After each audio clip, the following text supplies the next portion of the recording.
ओम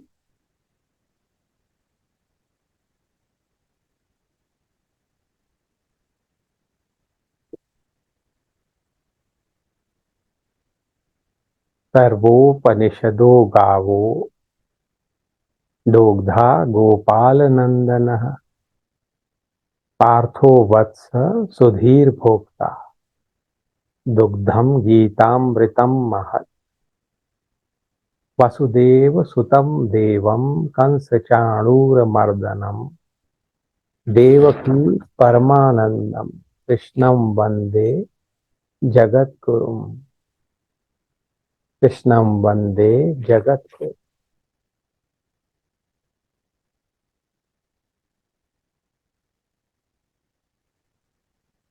पहली बात तो ये समझ लो कि केवल सीख लेना, केवल रिट्रीट कर लेना, ये अपने में पूरी बात नहीं है। जो जीवन का मिशन है उसको आप रिट्रीट करने के बाद भी बदलना न चाहो और फिर अपने एक्स फैक्टर्स में, आसक्तियों आदि में खुद को उलझाए रखो, तो डीकंडीशनिंग भी क्या करे। पर यहां जो आज मैं बात करना चाहता हूं वो ये है कि कई बार डीकंडीशनिंग का हम गलत मतलब निकाल लेते हैं।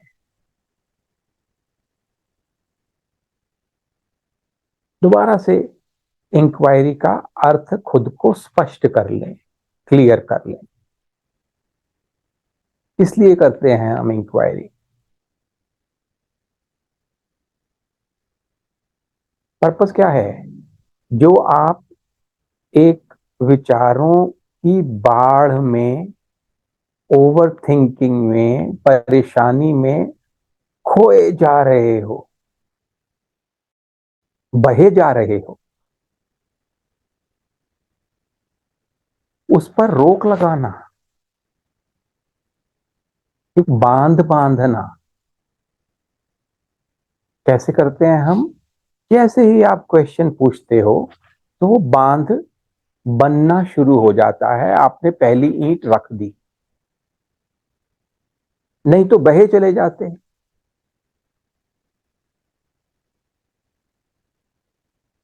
अब जब हम रुक गए और उस विचार को हम अनासक्त होकर देखते हैं, तटस्थ तट पे खड़े होकर देखते हैं, उसमें खोए नहीं है।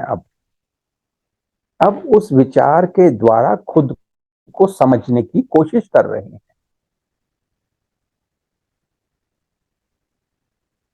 कि हमारे सही इंटेंशंस क्या हैं। कई बार हम अपने आप को गफलत में रखते हैं,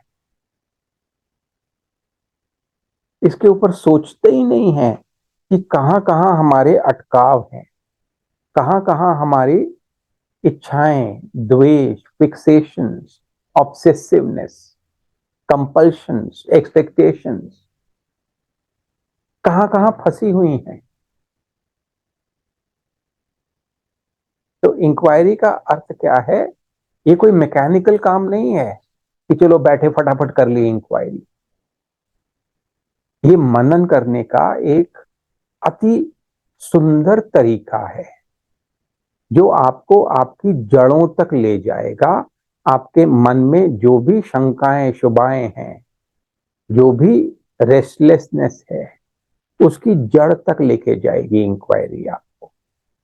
तो हम शुरू करते हैं कि उसमें हम राग द्वेष जाने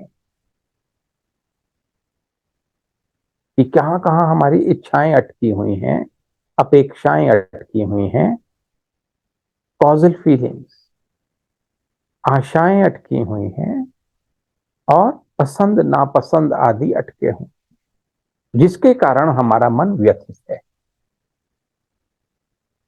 फिर फिर उसके ऊपर विचार करते हैं कि अगर हम ये इच्छाएं पूरी कर भी लें तो कौन सा हमने कोई पहाड़ तोड़ लिया, क्या पा लिया? थोड़ी देर के लिए एक स्फुरणा सी होती है खुशी की। इसी को प्लेजर बोलते हैं ना, सुख बोलते हैं, कि कोई इच्छा पूरी हो गई आपकी, किसी से अपेक्षा रखते थे, वो पूरी हो गई बात। तो हुआ क्या यहां पे?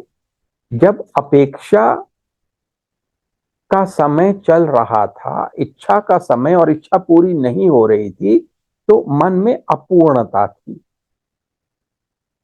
मन में स्ट्रेस था, एंजाइटी आदि थे। जब इच्छा पूरी हो गई, तो वो जो स्ट्रेस एंजाइटी वगैरह थे, उनकी अब कोई जरूरत नहीं रही, वो आप उसको ड्रॉप कर देते हैं। जब मन से ही हो रहा है, मन से आपने स्ट्रेस ड्रॉप किया, मन से ये विचार ड्रॉप किया कि मैं अब अपूर्ण हूं, इसको छोड़ दिया।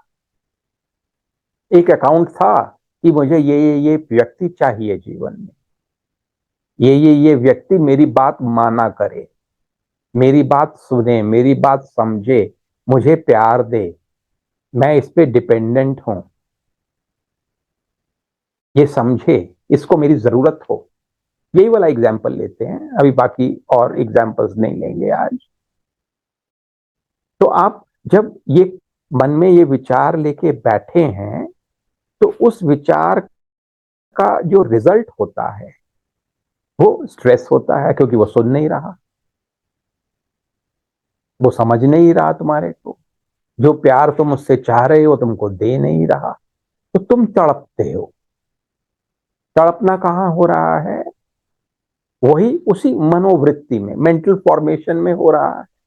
एक शांति की मेंटल फॉर्मेशन हो सकती है, एक तड़पन की हो सकती है, परेशानी की हो सकती है, दुख की हो सकती है। तो आप उस स्थिति में हो, किसी कारणवश वो इच्छा पूरी हो जाए, तो मन वो परेशानी की मनोवृत्ति को छोड़ देता है, तो सुख प्रतीत होता है। वो सुख कहां से आया? वो भी वहीं अंदर से ही आया। आपको लग रहा होता है कि बाहर से आ रहा है, उस व्यक्ति के कारण आया, उस व्यक्ति ने कुछ नहीं किया। आपके अपने ही मन में ये सब सुख दुख चल रहा है। कभी इस कारणों को पकड़ लेते हो, परेशान हो जाते हो, कभी वो इच्छाएं पूरी हो जाती हैं, थोड़ी देर के लिए सुखी हो जाते हो, फिर दूसरा कुछ ढूंढने लग जाते हो, उसके पीछे भागने लग जाते हो। सारी जिंदगी ये खेल चल रहा है, इसी को माया कहते हैं। और माया अति दुस्तर है, इसको पार पाना ये भगवत कृपा के बिना होता ही नहीं है। कितना खुद को संभालो, कितना ध्यान कर लो, कितनी इंक्वायरी कर लो, फिर भी कृपा से ही होता है, ये समझ लेना। अपने आप को 30 मार का मत समझने लग जाना, वहीं पर चांटा पड़ेगा देखता। जिस दिन सोचोगे ना कि आह मेरे को तो सब समझ आ गया, उसी दिन वो बाढ़ आएगी विचारों की, परेशानियों की, तुम बहे चले जाओगे, संभाल नहीं पाओगे खुद को। तो समर्पण, समर्पण, झुको, विनय लाओ, अहंकार मत रखो। तो आप इंक्वायरी करते हैं तो समझ आता है कि इससे तो कुछ हो ही नहीं रहा, कि गधा मैं पहले था, गधा मैं अब हूं। इच्छा पूरी हो जाए तो भी मैं वही फील करता हूं थोड़ी देर के बाद, वो मेरे को, उसका कोई इफेक्ट नहीं रहता मेरे मन के ऊपर। वो व्यक्ति मेरी बात मान भी ले, ऐसे समय होते हैं जब वो मेरी बात मानता भी है, तब भी वो अपूर्णता, तो जो मेरे मन के बैकग्राउंड में जो पीछे की नॉइज है ना, वो फिर भी अपूर्णता से और भयों से, फियर से भरी हुई है, कि आज मान रहा है कल नहीं मानेगा।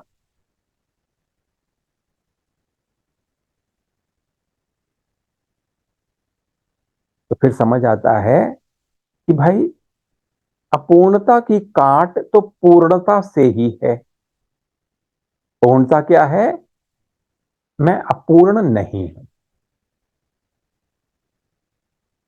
विचार करो इस पे थोड़ी देर के लिए।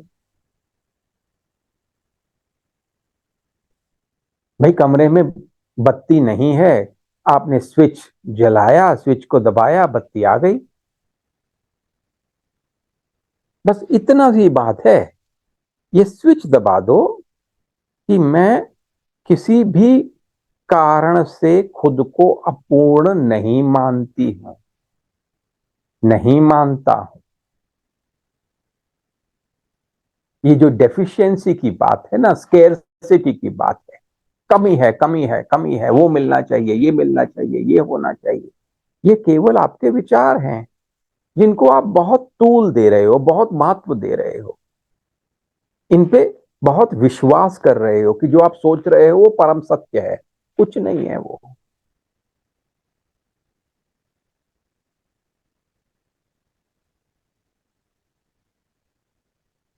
सत्य, सत्य कभी सोचा भी है क्या होता है?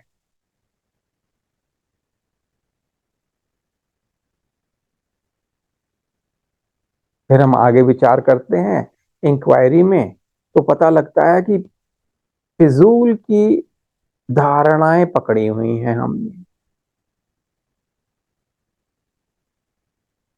फिजूल की कंडीशनिंग्स, प्रोग्राम्स। सोचो, एक रोबोट है, उसके अंदर एक प्रोग्राम डाला हुआ है, वो उसी तरह से पूरा व्यवहार करता है अपना, जैसा उसके अंदर प्रोग्राम डाला था, जो सॉफ्टवेयर डाला हुआ है। वैसा ही सॉफ्टवेयर हम सबके अंदर हमारी कंडीशनिंग्स के रूप में होता है, जिसके अंदर बहुत सारे चाहिए और नहीं चाहिए छिपे होते हैं।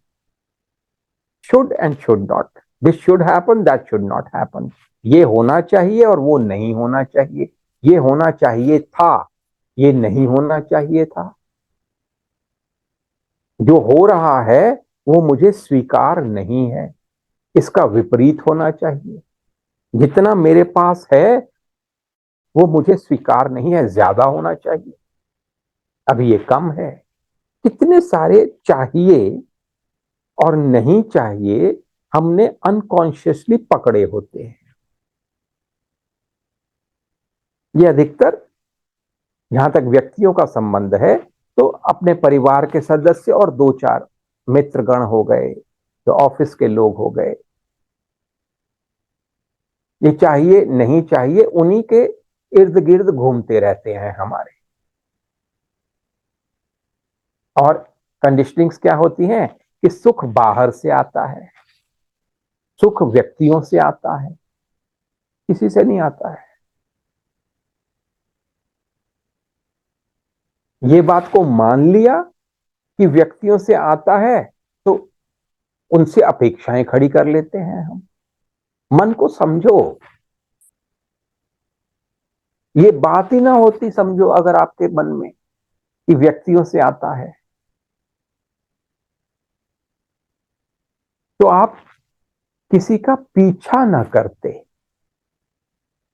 किसी पे निर्भर ना होते, डिपेंडेंट ना होते, आप शांत होते, आप तटस्थ होते, अपने में ही पूर्ण होते।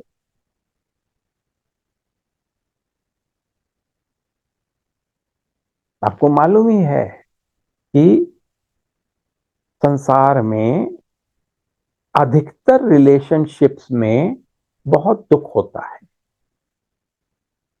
50% तो डिवोर्स रेट ही है वेस्टर्न कंट्रीज का, क्योंकि वहां डिवोर्स लेना थोड़ा आसान है। हमारे यहाँ बहुत सारे सोसाइटल स्टिग्मास लगे रहते हैं, तो उतनी परसेंटेज नहीं होगी, पर ज्यादातर लोग जो एक ही छत के नीचे रहने लग जाते हैं, वो कुछ ही समय में उनका जो वो प्रेम है ना, जो रोमांस है, वो काफूर हो जाता है।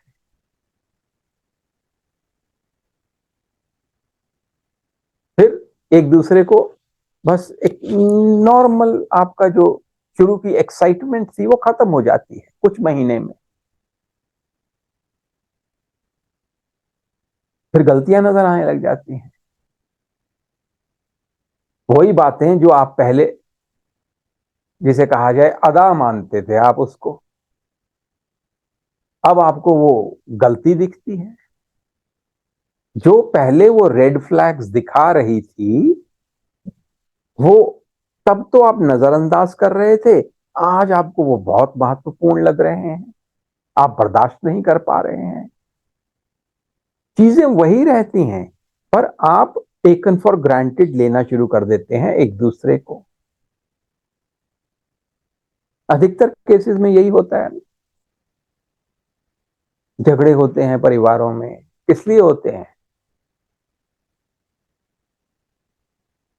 कि अपेक्षाएं हैं वो पूरी नहीं हो रही हैं, सिंपल सी बात है। इसी कारण से झगड़े होते हैं कि हमारी कुछ डिजायर्स हैं लोगों के प्रति, कुछ एक्सपेक्टेशंस हैं उनके प्रति, और वो पूरी नहीं कर रहे हैं।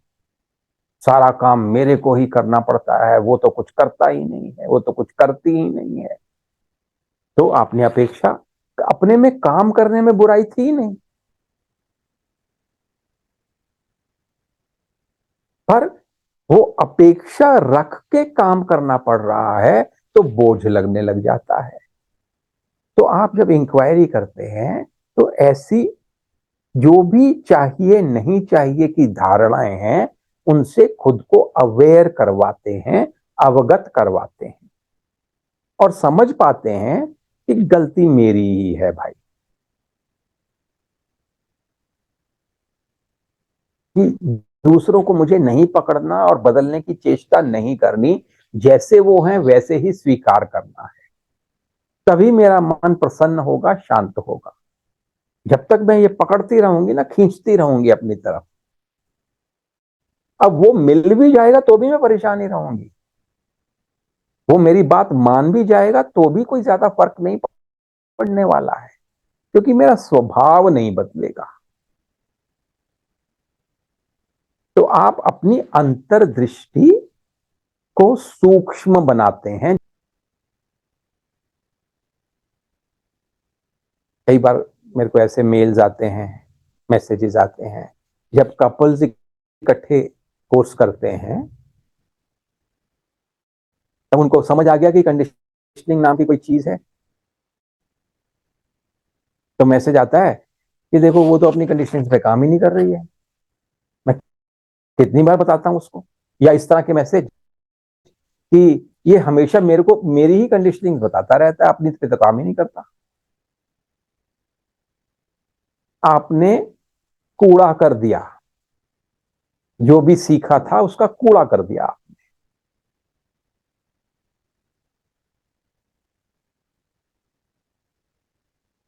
हर एक को खुद के मन पे काम करना है। जो युधिष्ठिर की बात हम कर रहे थे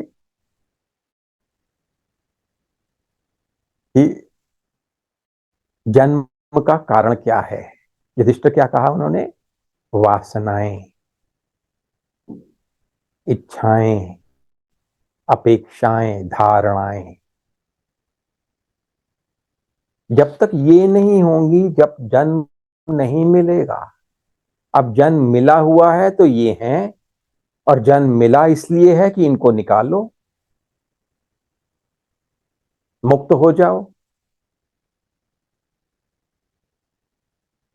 आपको दूसरों की इच्छाएं वासनाएं निकालने के लिए नहीं भेजा गया है यहां पे, अपनी, कि वो फ्रस्ट्रेटेड रहता है और वो इंक्वायरी नहीं कर रहा, सीख के भी आया, धर्मशाला से होके भी आया, फिर भी कुछ नहीं करता। अच्छा, तू करती है क्या? खुद को देख, तू फ्रस्ट्रेटेड रहती है क्या? अपने अंदर झांक, नहीं तो ये जन्म मरण का चक्कर चलता रहेगा, कभी नहीं रुकने वाला ये। और हर जन्म में यही ट्रैप्स होंगे, यहीं यहीं फंसेंगे बार बार। युधिष्ठिर का एक और प्रश्न ले लेते हैं।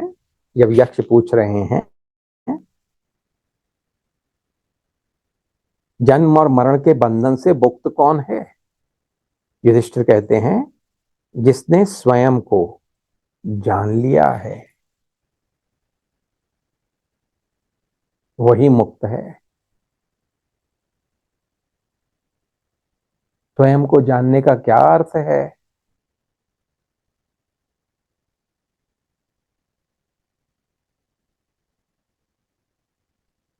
अपनी एक उपाधि पकड़ी हुई है, मैं अमुक अमुक हूं,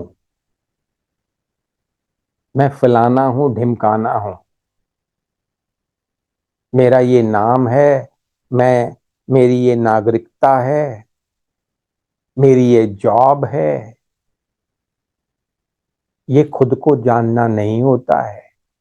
ये तो उपाधियों के विचारों को आप सच मान रहे हो। पर ये वाले विचार कि मैं अजय हूं, मैं सुब्रतो हूं, मैं अमित हूं, मैं शिखा हूं, मैं राकेश हूं, ये कहां से आ रहे हैं? इन विचारों का सोर्स क्या है? अगर कुछ भी कार्य नजर आता है, कार्य क्या होता है? जो भी चीज नाम रूप गुण आदि से बंधी है, समय से बंधी है, जो आती है जो चली जाती है, उसका हमेशा कुछ ना कुछ कारण होता है। विचार आपके आते हैं और फिर गायब हो जाते हैं। कहां से आते हैं? अगर बादल बनते हैं तो वो समुद्र से आ रहे हैं क्या चल चल? क्या हो रहा है? उसका कारण क्या है? हवा चल रही है, उसका कारण क्या है? आपको ये मेरी आवाज सुनाई दे रही है, ये कैसे बन रही है आवाज? सबका कारण है आकाश तत्व। उसी तरह मन बुद्धि आदि का कारण है आत्मा, जो लाइट है हम सब में जीवन की, द लाइट ऑफ लाइफ, जिसके कारण, जिसके प्रेजेंस में आंखें देख रही हैं, कान सुन रहे हैं, वाणी बोल रही है। वो लाइट हटा दिया जाए तो आपको एक डेड बॉडी घोषित करते हैं, कहते हैं फटाफट ले चलो भाई, आज ही संस्कार करना है।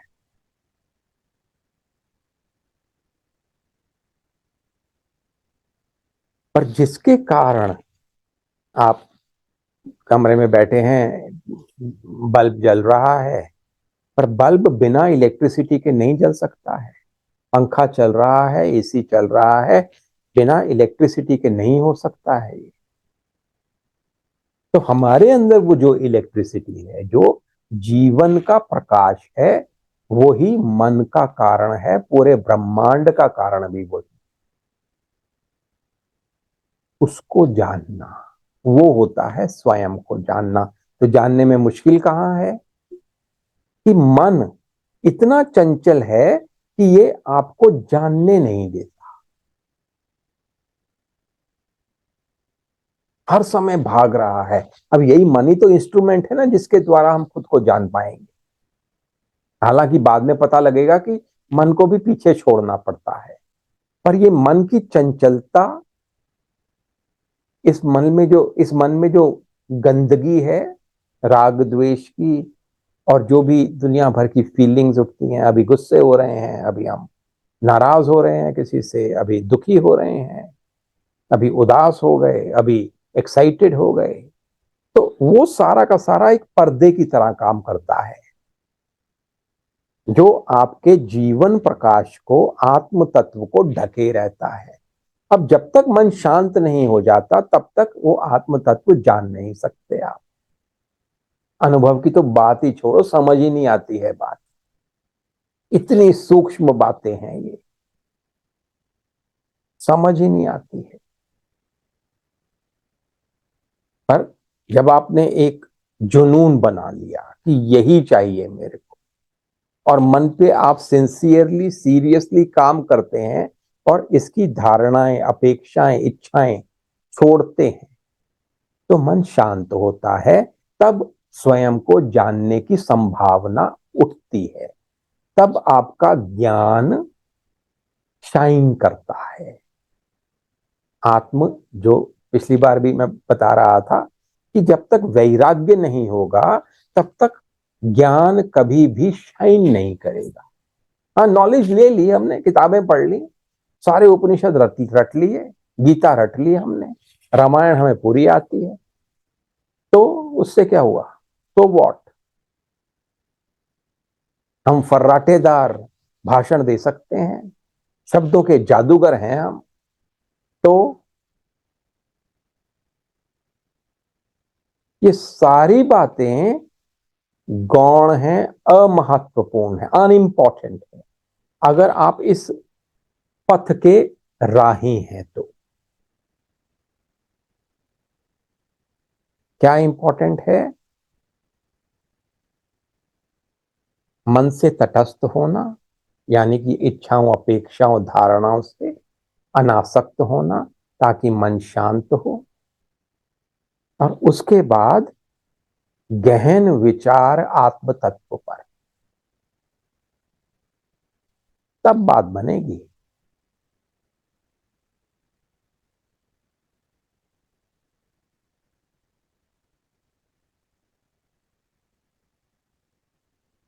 संसार में दुख क्यों है?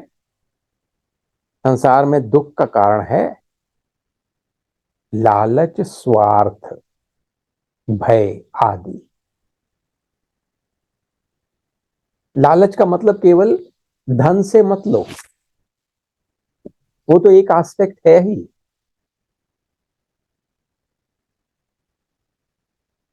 कोई भी एक्स फैक्टर वो लालच माना जाए, यानी कि इस मोमेंट में आप असंतोष, आप में असंतोष है,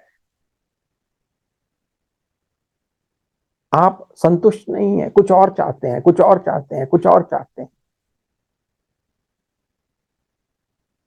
धन भी काफी नहीं है आप सोचते हैं, और जो लोग हैं वो भी काफी नहीं है, अच्छे नहीं है, उनको व्यवहार बदलना चाहिए। परिस्थितियां तो कितनी ही खराब है मेरी जिंदगी में, और पूरा देश ही गर्त में जा रहा है, दुनिया में देखो हर जगह लड़ाइयां हो रही हैं।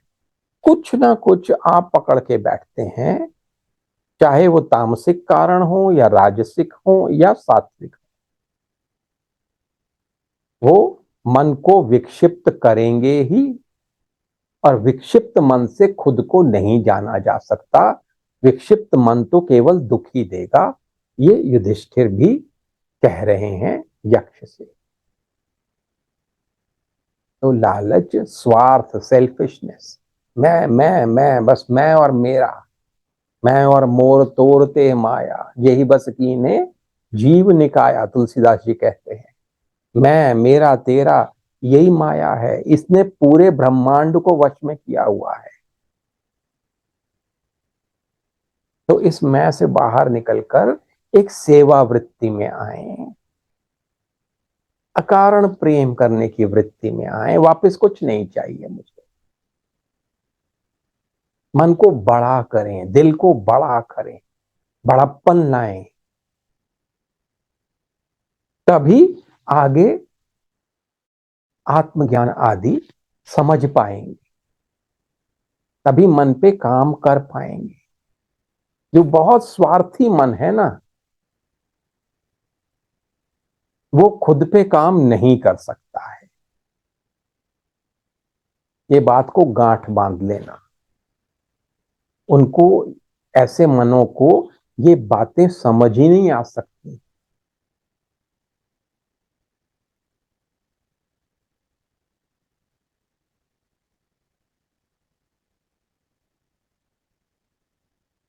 तो आज सोने से पहले इस पे गहन मनन करके सोएं। मेरे जीवन का मिशन क्या है?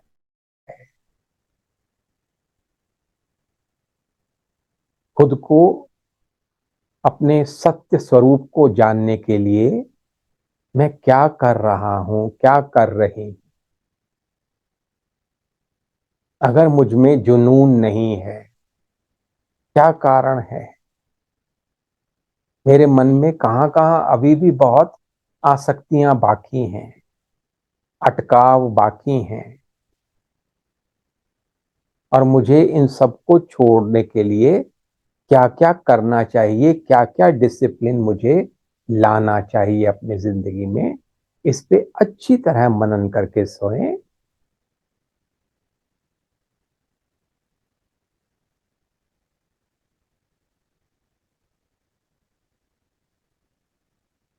अपने हृदय में श्री कृष्ण को निहारें,